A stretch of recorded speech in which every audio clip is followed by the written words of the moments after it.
Okay, so I think that sets us up for what really is the bulk of this discussion a lot of the times is as you're starting to get practical about what does it mean when there are these kind of tensions, because there inevitably will be some times that the rules of the state, what the state is telling you to do, and what you believe you should do as a Christian, when those conflict with each other. And what do we do in those kind of situations? Just to tackle that generally first, I'd like to start with Tabitha, and then we'll go from there into some more specific questions. Well, three things came to my mind when I was thinking about this. One is I think that the conflict affects my perspective and priorities.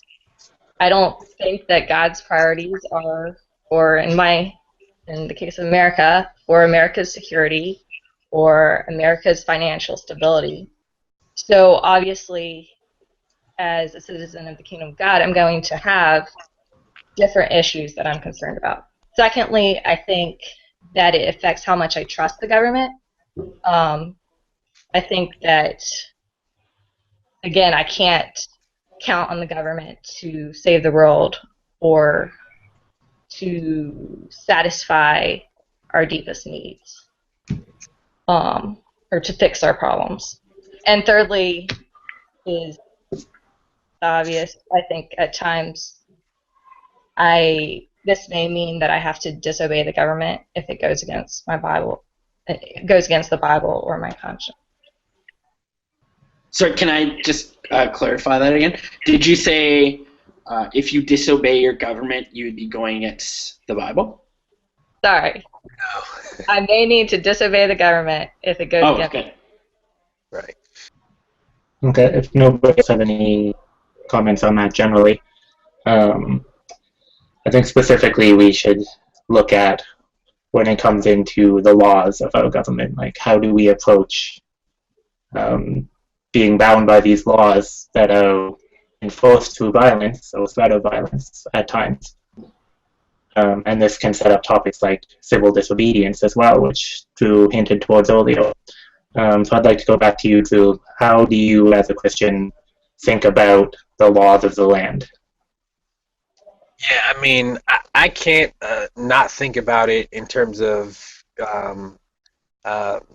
my ancestors' experience and my own experience in this land. I mean, that's just, and so the laws of this land have always been arbitrary, and mostly have been, you know, I mean, literally from 1619 to 1865, slavery is legal. Racialized slavery is legal. You know, from 1865 up to about 1945.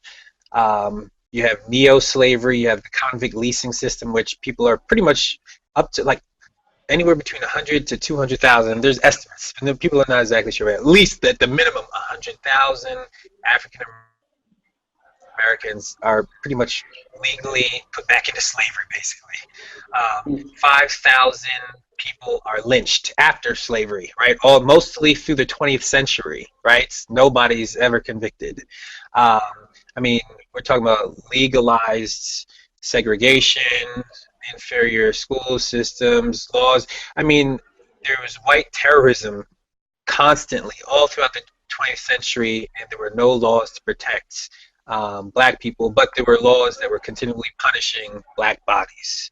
And even still today, mass incarceration that is clearly targeting black and brown communities, devastating, right? This is all the work of the law.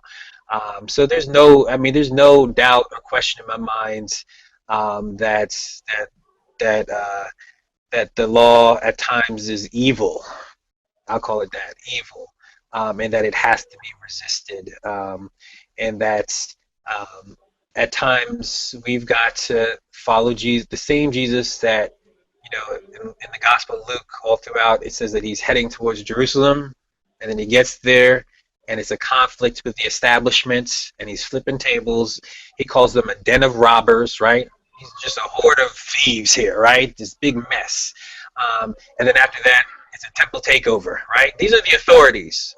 And so There's no question that there's times when we need to resist and we need to follow Jesus, and precisely, I mean, there's times when he would go into the synagogue out in Galilee, and he'd make a scene out of it, right? He didn't just heal somebody. First, he'd wait to make sure everybody's looking first, right? And then he heals the person in the front, right? I mean, he made a scene out of it. And so I think, so he would completely reject the authorities in that space as well. And so I think that we certainly have, as Christians, room to reimagine what Christian discipleship looks like and means when we're really willing to, but it's going to take I think the big question about civil disobedience is about accepting the consequences that come along with that civil disobedience, with following Jesus so radically. It's going to come with some consequences. But for me, it's obvious. I mean, again, you see that in the gospel, in the book of Acts, you see the church constantly disobeying the authorities. When they tell them to stop preaching the gospel, they refuse to do so. They're frequently punished for that. So I mean, civil disobedience, I think, is, if we're reading our New Testament, it's all over the place. That's not the question. But are we willing to follow the slain lamb, right? I think that's the challenge in Revelation, is are we willing to accept the consequences and persevere in the midst of the consequences that are going to come when you engage in that kind of civil disobedience. Drew? Yeah. A lot of the examples you gave were examples of Jesus or the apostles reacting to religious authorities, and I think God definitely hates evil in the church, and I think he reacts to that maybe more so than secular authorities. Could you speak more to how biblical examples of how people responded to secular authorities?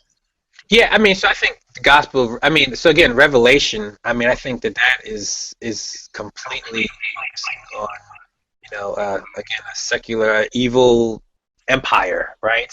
And the challenge is to follow the Lamb even through the persecution that you're going to get, and refuse to, take on the name of the system and all. I mean, so I think that is a clear call to follow Jesus faithfully and accept the persecution that comes with resisting and not falling in line with the empire.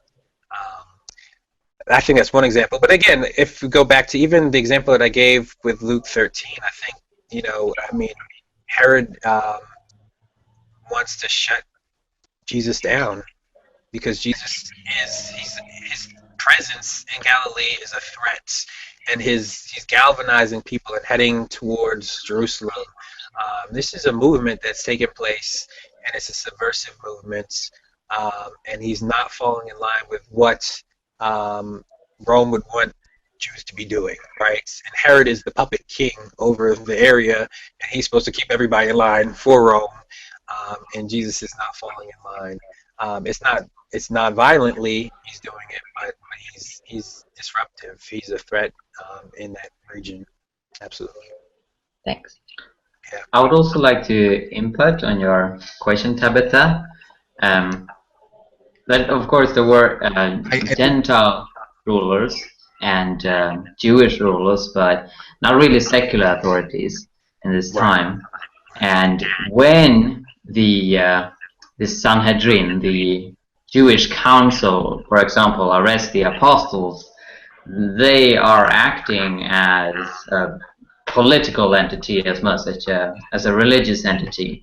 And of course, their power was limited due to the Roman occupation, but they still had some power to, for example, arrest people.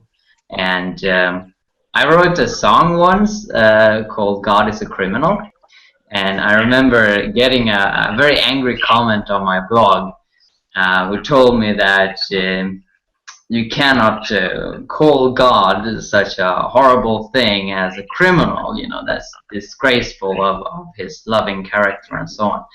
And this person was obviously viewing legality as the same thing as morality. And so if somebody is a criminal, they are doing something morally wrong, something evil, basically. And I simply pointed that person to the book of Acts, chapter 5, and 12, where God sends an angel to liberate the apostles out of prison. And I would say that when the apostles are put in prison, that is for a religious reason, but since the authorities weren't secular in ancient Israel, but they were either pagan or Jewish, I would still say that they are political authorities, which the apostles commit a crime to when they preach the gospel. But it's very much a challenge to the political authority of Caesar to be able to say, Jesus is the Lord of my life. He's the primary ruler to whom I show my allegiance, and I am. I mean, even the many times used is a borrowed word. Yeah, I think Robert, from what I could hear there, he's getting at something I was going to exactly say as well. It's just like the very declaration that Jesus is Lord implies that Caesar is not. Like, we see these early Christians taking political language like good news, euangelion, and they're subverting it for their purposes. They honestly believe that Jesus is king of the world, that he has dominion over all authorities. He's the king over king, and I don't see how proclaiming a message like that, doesn't get you in trouble. Like, I think I know people are a bit skeptical of empire criticism, but I think I read recently, I think it was John Driver that said that, Caesars didn't send Christians to the lions because they said Jesus is Lord of my heart.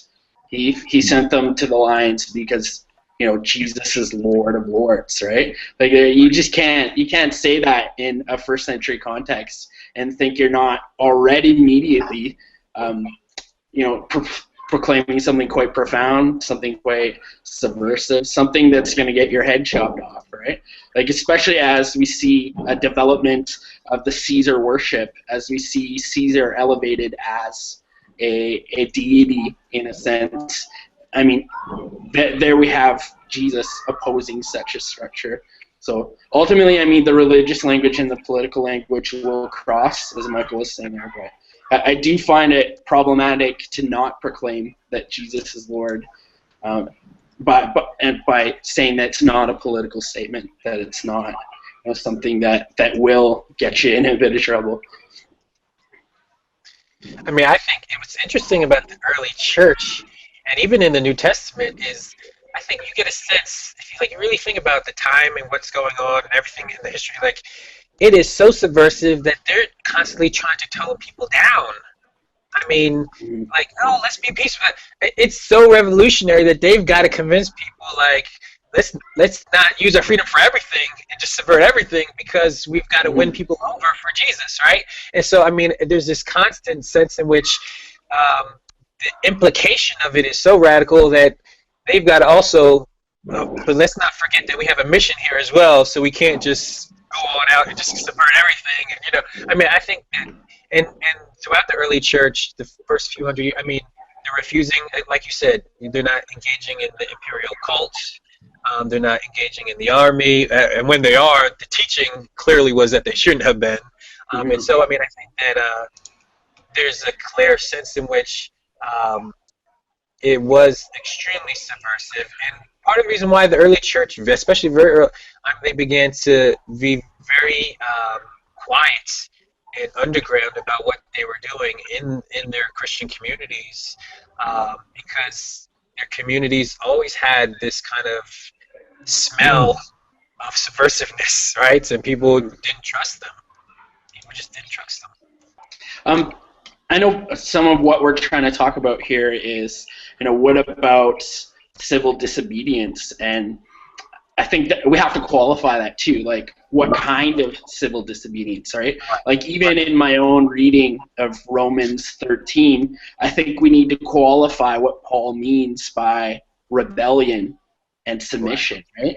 Like, I think some of the historical context there of what Paul is saying when he uses the word rebellion relates to a lot of what happened 80 and 100 years before Paul's time in Roman settings, and they had what's called, if you read a bit of your history, it's called the slave rebellions, and all these gladiators and slaves, they rose up and they all got crucified by the thousands, right? And I think that there's that tendency to think this is where the Christian movement is headed, right? And so I think Paul almost has to remind these Romans, hold on, don't be like that slave revolt that happened 60, 70, 80 years ago, right? You got to guard yourself against that perception too of using violent means of. And I think that's what personally, I think that's what Paul's qualifying, is that when he says whoever rebels against the authority is rebelling against what God is instituting, he then goes on directly to say, just talking about the sword. And I think there's a parallel there, that when Paul is talking about rebellion, he's talking, he parallels it with the state's use of the sword. So I think that's probably central of what kind of civil disobedience we practice, right? Yeah, I mean, I think there's no question that even for Jesus, as he goes over Jerusalem and he laments that they didn't know the things that make for peace. And certainly, they're also, 68 to 70 is the Jewish-Roman War, and same thing, right? They rebel and slaughtered, and it's a bloodbath, and it's ugly. And so there's a particular way in which Jesus is calling people to take up this kingdom movement, and it's not by mirroring and mimicking the ways of violence and coercion that the world does. Yeah. Mm-hmm.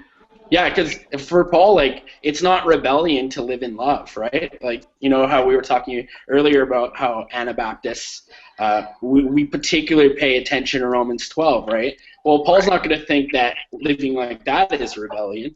Obviously, he's telling them to live like that. So I often, when I think civil disobedience, I'm personally inspired by Dr. Martin Luther King. I mean, I'd love to hear you share a bit on that, True, his method of engaging the authority. Yeah, no. But absolutely. I think King. See now, there we go. So King absolutely, I think, embodied that Romans 12 message, right? Overcoming evil with good, loving your enemies, and he was continually teaching about, love being the only thing that could convert an enemy into a friend, right? And so he, but it was absolutely continually disobeying the government, disobeying the authorities, because they were calling him to do evil things, to fall in line with a system that was dehumanizing people and segregating people, allowing all kinds of racial violence to happen. That's not overcoming evil with good, right? And so, like you said, that's not the same kind of disobedience that we're talking about. But I think that it's precisely when we think. I love C.T. Vivian. He was one of the civil rights leaders at that time, and I heard him speak once, and he said that to understand the Southern Freedom Movement or the Civil Rights Movement at that time is to understand that it's really a battle of two different Christianities, two different understandings of what Christianity was calling for. And so one was a Christianity that was coercive, and it was using state authorities to impose racialized law upon people, and using violence and using patrolmen to shut people down in the courts and everything, right? And then there was another Christianity that came up from the bottom, inspired by Jesus and his call to love one's enemies, but also to speak the truth and to speak it boldly, right? And to accept those consequences and to go out there. And so, they sought to follow Jesus literally. I love this story about King in '63. As Easter's coming up, and they were in Birmingham. They're trying to get people to come out to march. And adults are not showing up like they used to, and so they get into this room and they're talking, and they're arguing about what they should do. King leaves the room and they're still arguing. He comes back and he's in a blue work shirt and blue jeans, and what it signified was that I'm not going to the church services all fancy like everybody else. I'm hitting the streets, right? And it was a different understanding of what it meant to really seriously take Jesus seriously and follow him in life, and not just go to a service and celebrate death and resurrection, but to actually tell the story of Jesus in our own lives, and I think that's really what we're talking about. To move us into a slightly different territory, in some ways, this definitely isn't as glamorous, as dramatic as talking about civil disobedience, but it's something that's very practical for all of us who live in democracies, which the 6 of us here do, and that's a few things related to voting. So, if you do vote or otherwise engage with the political system, what kind of guidelines do you use in deciding how you do that? Like, what kind of letters do you write to your representative? Who do you vote for? Those kind of things. So I'd like to start this one with Micael. So, do you vote? If so, how do you decide these things? Well, since 2010, I didn't vote because I sympathize with Christian anarchism, and because I didn't find neither the left nor the right alternatives as representative for the kingdom of God, and I still think that it is not a very good divide. I even talked about that on the MennoNerds vlogging channel once. But I made an exception when we had an election last year, and there were others who are making the same journey as me, mainly because we saw that there is a racist party in Sweden that comes from the white power neo-Nazi movement of the late 80s that is growing dramatically.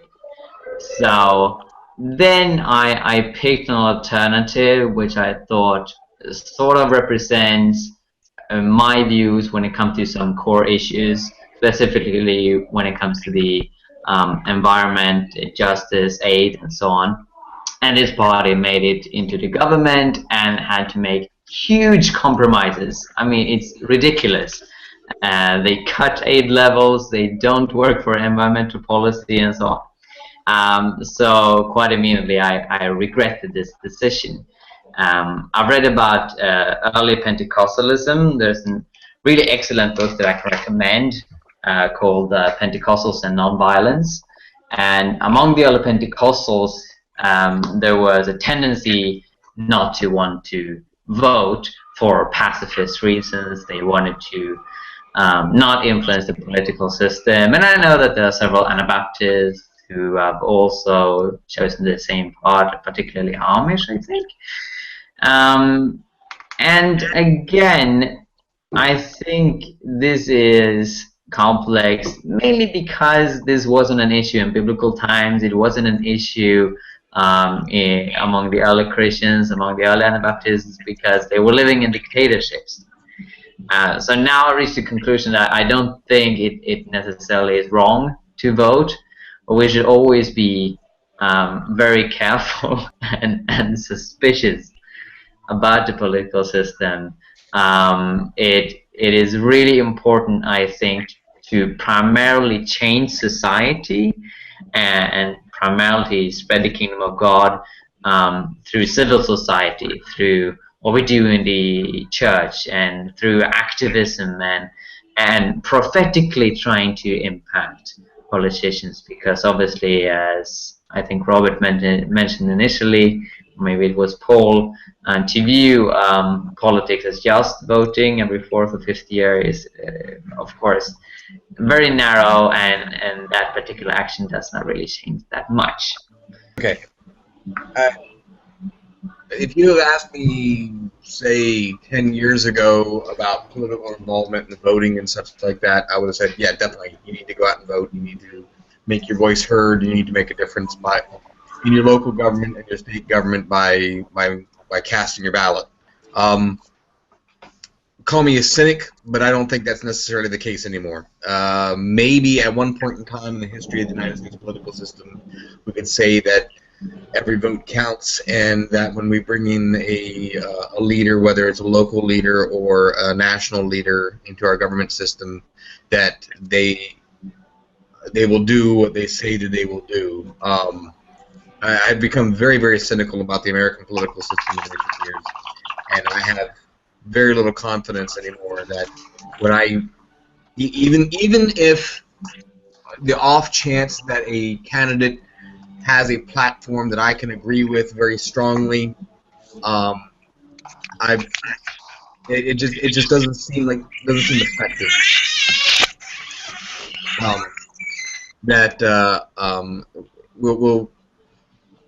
It's so often the case that many times it seems like politicians say what they think that they want people to hear, and then when they get into office, they do whatever they want to do anyways. We have very much a do-nothing Congress anymore. We put all sorts of burdens on the president to act in a certain way that are beyond his capabilities to act, and it just seems that is especially on the national level, casting a ballot just does not seem to be an effective way to be able to change society.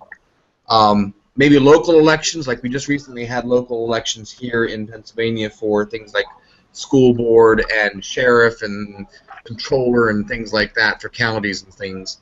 And those seem a little bit more realistic. That, you know, walking down the street, I will actually walk into my mayor. Our local representative for our state government has an office right here in the main street in town, and I'm pretty certain that if I was to walk down the main street in town on a certain day, I will run into him. It's not a matter of a distant politician who just is acting in some kind of bubble in the middle of Washington, D.C. These are guys on the ground actually doing the work.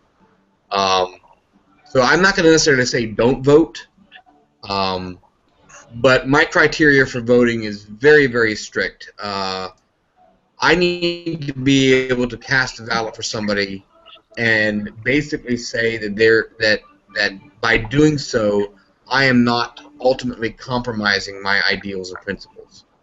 I don't know who it was that used the phrase for the first time in my hearing, but casting a vote for the lesser of two evils is still a vote for evil. If I'm just casting a vote simply to cast a vote of, well, I got to vote for somebody, I might as well vote for them. That just doesn't. That's not a motivating factor for me to vote. I must be able to say, yes, I support this candidate wholeheartedly, and I do not necessarily see that there is anything that I am having a problem of conscience in voting for. So what I've done in many of the last elections is if I get to a particular race where I can't say that about any one of the candidates, I throw in a write-in vote for Jesus. And not to be any kind of evangelical, just I put in a write-in vote and I write in Jesus and move on to the next set of candidates, just because I can't vote for anybody in that race. I did that a couple times in our local elections just recently. I couldn't. There was a particular race that nobody appealed to me in any sense or fashion. And I didn't want to just vote just to vote. The way I look at it, it's almost a vote of no confidence. We don't have that concept necessarily here in the United States political system, but it's a vote basically saying, I don't have any confidence in any of the candidates that are there, so therefore I'm giving a no confidence vote for the particular race. That's the way I've been kind of functioning when it comes to political systems and voting here in my area for 5 years now, something like that. So that's my take on that.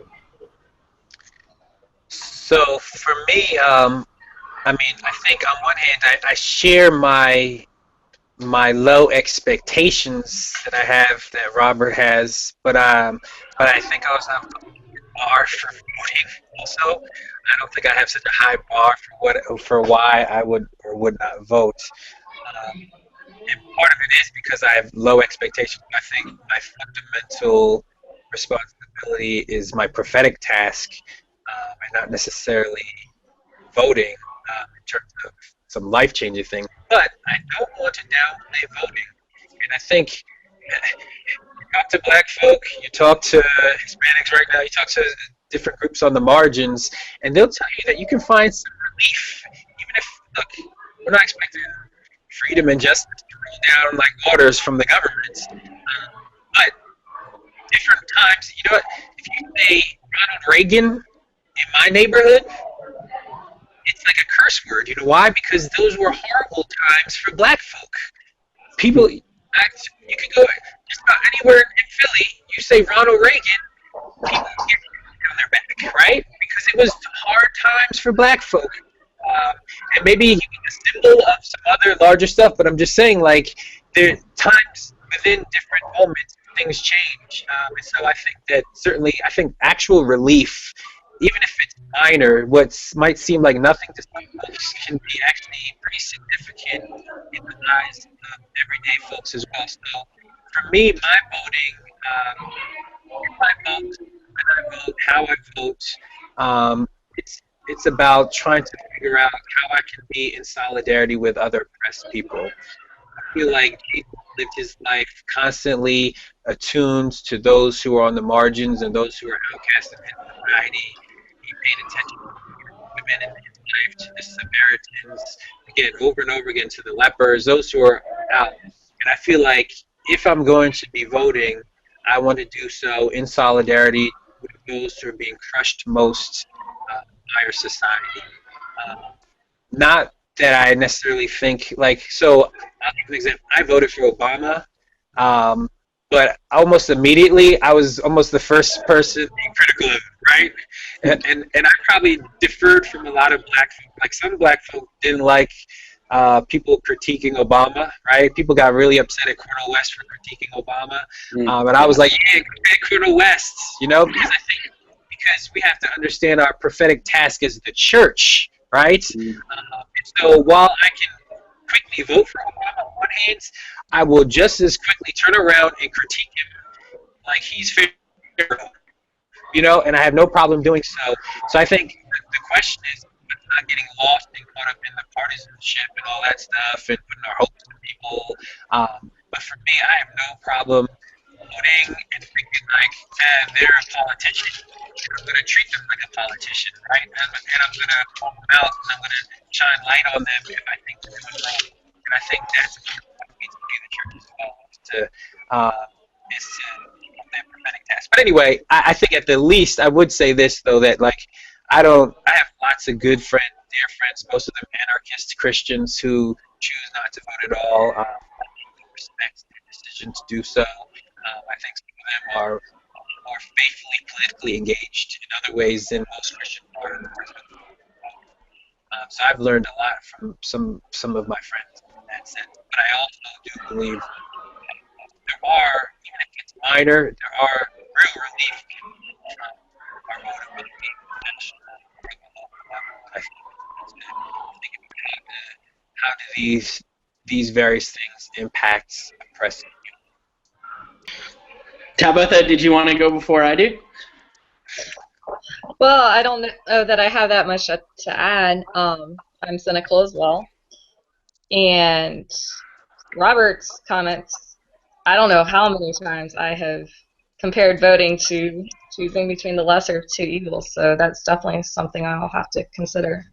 But I kind of view voting as one way to express my faith, just like interacting in my job or just everything I do is a way to express my faith. So I don't think it's my duty to do it, but it can be a way to show God to other people. It seems like voting is like just one of those ways we express how politics are kind of elected, right? It's that single act that we invest a lot of like hope into, right? Like, it's like, I voted, I did my duty, and I really appreciate Drew's comments there about, oh, wait a tick, you don't just get to vote and turn off your brain and not also engage in the task of being prophetic, which is ultimately to provide critique, to point to that. Now, just kind of thinking about Robert's comments, like, I wonder, Robert, if you're investing too much into your candidates, because, like, I know you're saying that, like, oh man, like, if I can't find someone I fully agree with, like, I won't vote for anyone, and I can sympathize with that, but I just wonder if because we're ambassadors for the kingdom, we're ambassadors for Christ, if maybe we need to pick a candidate that and recognize that they're all crap, right? Like they're all not going to do the job of promoting God's kingdom on earth. We just pick one that, okay, who's going to do the less damage here, right? Like, or but I don't know. Like it's a tough issue. Well, I do think, yeah. If I can respond to that real quickly, I think for me it's a matter of prioritization. And I think Tabitha kind of touched on this a little bit. It's not that I'm necessarily investing too much faith in the candidates themselves, but more on the lines of I can find better things to do in my time. Because to be able to put in the amount of effort to be able to do the research, to be able to vote well, vote informed. I have friends and neighbors right here in my neighborhood that have needs that I can meet. Family members that have needs that I can meet. Church members that have needs that I can meet. And if I'm expending energy, emotional, mental, physical energy in the political process, then that's that much less energy that I have to spend on these other politics. That's where we get the definition that we were talking about earlier. These other political actions that I have in my neighborhood to be able to act as that ambassador for Christ to the people around me. We have my good example. Just throw it out there. I have a 15-year-old daughter who has a group of friends, and I would say a good 80% of them are not what you would consider to be normal people in society. And they come from strange home situations, difficult backgrounds, difficult perspectives on life. And one of the things that my wife and I are attempting to do is to make our home a place that people can come, feel a hospitality and feel a welcome, that this is a second home for people. And if I'm spending all my time watching debates and listening to candidate speeches and researching websites and things like that and trying to be an informed voter, then that's much less time that I have for doing those kinds of activities. And there's a number of other things that I'm trying to do with my life that are not part of what most people would consider to be politics. And so it's as I said, it's become a matter of priorities. That type of political action, voting, for me, is not a high priority anymore. Now, for Drew, as Drew said, that's a completely different story in a completely different context. If that may be the only outlet that you have to be able to make an expression of protest to the government, or to be able to have that sense of relief that I've made a difference, I'm letting my voice be heard, by all means, cast a vote. I'm not putting any kind of Christian morality or ethic on this. There's no command anywhere in Scripture that says vote. You have to vote for this political campaign or whatever. That doesn't exist. It's a matter of the Jeremiah passage. Again, I can't quote you chapter and verse. Do good to the city in which you find yourself. Yeah. Be an influence where you are, and because if you make the society around you good, it's going to be good for you in the same way. I just tend to do that idea of doing good for the city around me as something that I feel needs to be more personally directed, rather than something that I'm giving proxy to by voting to a candidate. So I guess my only concern is, and again, I speak out of the Black experience in America. I think it's deeply important that we're engaging in terms of doing that personal stuff. But there are systemic things. So when I was talking about relief, I was talking about relief of the voter. I was talking about oppressed communities that will find relief because of the decisions that are made from politicians, right? I mean, there are policies. So in Philadelphia, 2 years ago, we had 26 I think it was 26 public schools shut down in 1 year. 26. Um, so I guess what I'm getting at is like there are decisions that are being made that are impacting people's lives that are crushing communities. And I think that it's precisely when folks who I would say like with conscience like you, who I would want to be voted. I really would. I would not want you to not vote. Not because I think you'll have the perfect candidate, right? But because I think you wouldn't want to support policies that are going to crush oppressed communities, right? And so I think that we need to, I in no way want to diminish, because I agree with you, it's huge and really important that we're on the ground where we live, making a difference, and seeking the shalom of our communities. That we have an opportunity because we live in a democracy and because so many people claim to be Christians, right? To help Christians think about what does it mean to have, at least in your own heart, to think about those who are most marginalized and those who are vulnerable because of the kind of policies that we're either apathetic to sometimes or sometimes we're ignorant of.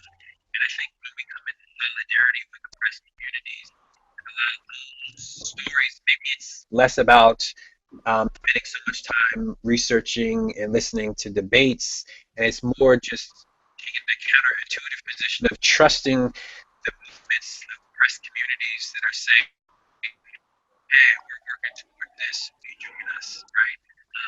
And so it's a limited but partial kind of just trusting their intuition and guts and kind of leaving it at that. And then at the end of the day, our ultimate task would be engaging in our neighborhood and having a prophetic response anyway. But I do want to think about like there are policies in place on drugs and all these things that impact people's lives. And the fact of the matter is that it's going to be dominant culture's decision ultimately that's going to impact Black and brown communities and what happens in our communities all the time. And so I would want to have your vote in the mix and people like you to be, and maybe I'd convince some other people to become anarchists and not vote anymore. But that would be my preference. So a few times the idea of voting for the lesser of the two evils or three evils or whichever has come up. And that kind of leads into my next question, which is something that was really big in this past Canadian election we just had a month ago. The idea of strategic voting is how it gets labeled here. I don't know if that's a common name elsewhere or not. But it's because of the way that our system here in Canada works, where we elect the local representative, but it's then the executive, the Prime Minister, in other words, whoever can get the confidence of the House of those representatives, the House of Commons, as it's called. So because of that, there's a bit of a clash between thinking locally when you vote for the actual candidate or thinking party that you vote for. And then it's even more confusing when you get 3 or 4 major parties that all have a bit of a chance of winning a seat, because you end up splitting the right wing or splitting the left wing. In this case, it was splitting the left wing, but 10 years ago, it was the opposite in Canada. We split the right wing. Or not 10 years, 20 years ago, sorry. So, for example, in my riding early on, it was predicted to be fairly close between the Conservative Party, the right wing, and the Liberal Party, which is the centrist. And then there's a couple further left ones from there. And so a lot of people who would have voted for the further left parties voted for the centrist party because it was more important to say, well, let's make sure the Conservatives don't win. And a lot of people seem to have done this in the last Canadian election. And I've done it in the past. I did not do it this year for the first time. And I was just wondering, particularly to Paul as the other Canadian present, how do you feel about this idea of kind of censoring your own vote, of cutting down how many options you have? Well, yeah, I'll say for starters, I'm a really strong advocate of proportional representation. So I would love to see something like a single transferable vote that has less to do with partisan lines and more about like getting a working system of government. So, I mean, in an ideal world, I wish there wouldn't be strategic voting, but we don't live in an ideal world. So I guess my thoughts around strategic voting are, I can sympathize with those that do. Like in the Canadian context, we had a government in this last election that used very xenophobic type practices. They discriminated against minorities, people specifically of the Muslim persuasion that were wearing burqas. They were doing culture politics, and it was just ugly. Like, we'd never seen this in Canada before, these kind of moves, and it was very concerning to a lot of people. Like, oh man, like anyone but Harper. That was the kind of slogan. Anyone but conservative ABC, and those people it showed up in the polls. Like, this needs to happen. And I think there was such an outrage from people of just the old system that they kind of went, okay, let's go to the central party there, right? The Liberals, and they won a majority, which was very surprising because when they started the campaign, they were the last ones, or basically they were in third place, right? A lot of people didn't think they'd pull it out. I don't, like, I thought about it. My wife and I had the conversation, like, should we vote in strategically? And I think we both kind of thought, if it was close, maybe. And if we could agree with enough stuff, but it kind of did get what do we not want to see? What we really didn't want to see, because we have close Muslim friends of ours, so we didn't want to see policies that were going to be enacted against them. And that was very concerning. So that, because we really didn't want to see something, we really were almost willing to vote for any party. But thankfully, in our riding, we didn't really have to. So yeah, throw it back to you. I am going to be a little hypocritical here because I tend to vote for one of the two main parties because I'm lazy and researching. But there's definitely a part of me that connects with voting for the smaller group. I think as Christians we are called to be idealistic, and that God definitely is often rooting for the minority and the weak and the powerless. And so I can connect with that. Yeah, in Sweden we have a proportional election system, but strategic voting is still being used. As most democratic countries, I guess, we have a barrier. So if a party gets below 4% of the votes, they don't get into the parliament. And so there's a conservative alliance between 4 parties that go together. They're conservative and liberal. It's the same thing here in Sweden. Then we have the socialists, that's the other bloc. And there are some few small parties, like the Christian Democratic Party. So it is a recurring phenomena that people who sympathize with another conservative or liberal party vote on the Christian Democrats, for example. But again, when I think about voting, I used to think that this is something Christians shouldn't do because it's sort of legitimizing the system, and also when we legitimize a party that intends to use the violent power of the state, how are we really non-violent in that action?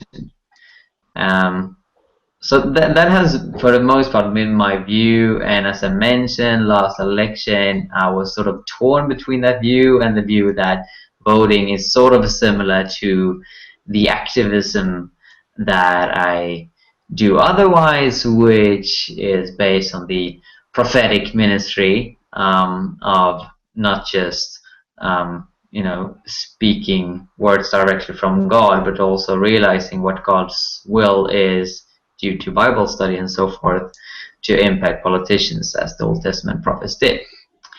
But I guess that it would be really interesting to see what would happen if a majority of Christians in a country would write Jesus on the voting ballot. It would sort of rock the system.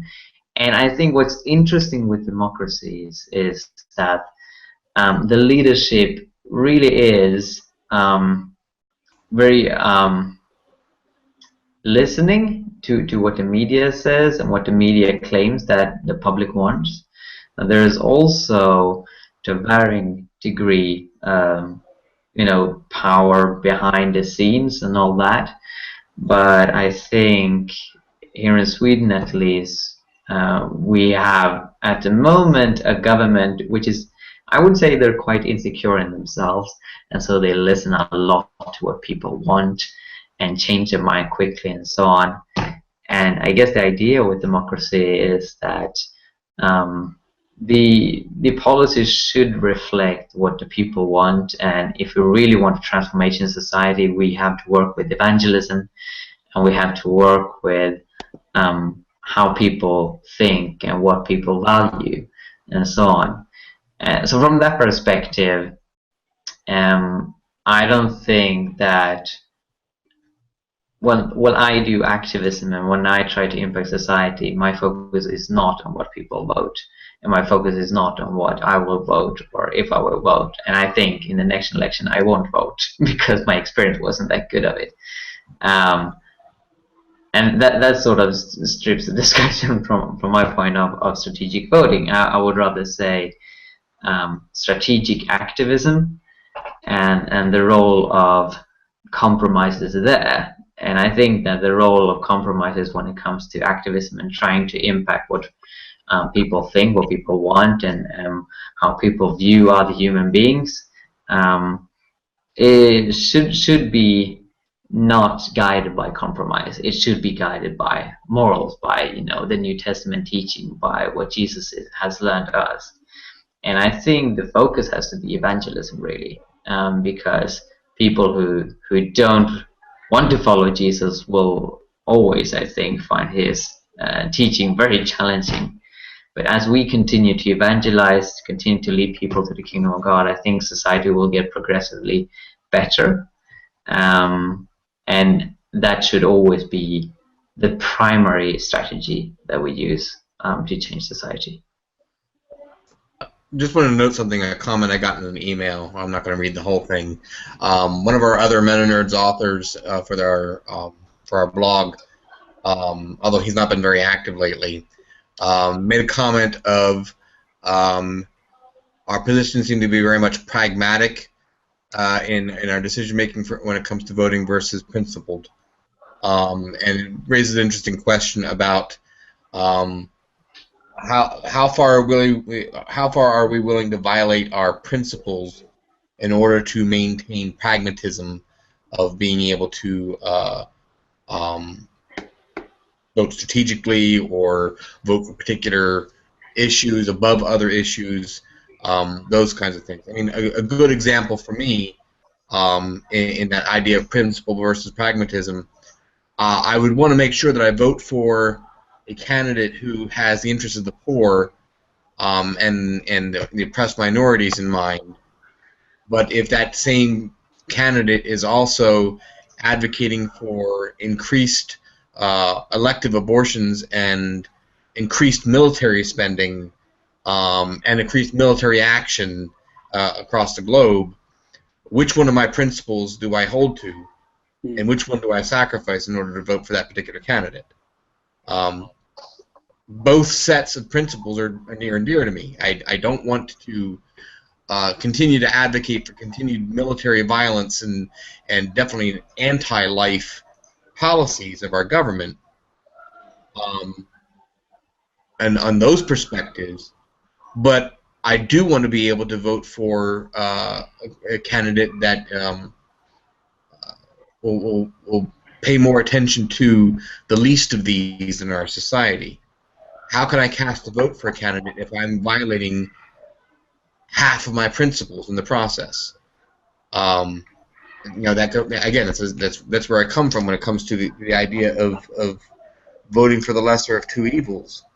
And many times when I have casted votes, and as I said, I'm not necessarily anti-voting. I'm not 100% Christian anarchist on that kind of perspective of things. But it really is, it's a matter of conscience for me, of needing to sacrifice a principle in order to be pragmatic in a situation. And there's some times when it really is difficult for me, and in those cases, that's when if it becomes a point of stress like that, then I can't cast a vote because the principle is important as well. Yeah, I mean, I guess for me, I think, because when it comes to voting, I do think much more pragmatically than principally, because again, I have a very, very extremely low expectations of politicians. I do. I don't expect that anybody that I vote for is going to be doing what I want them to be doing across the board.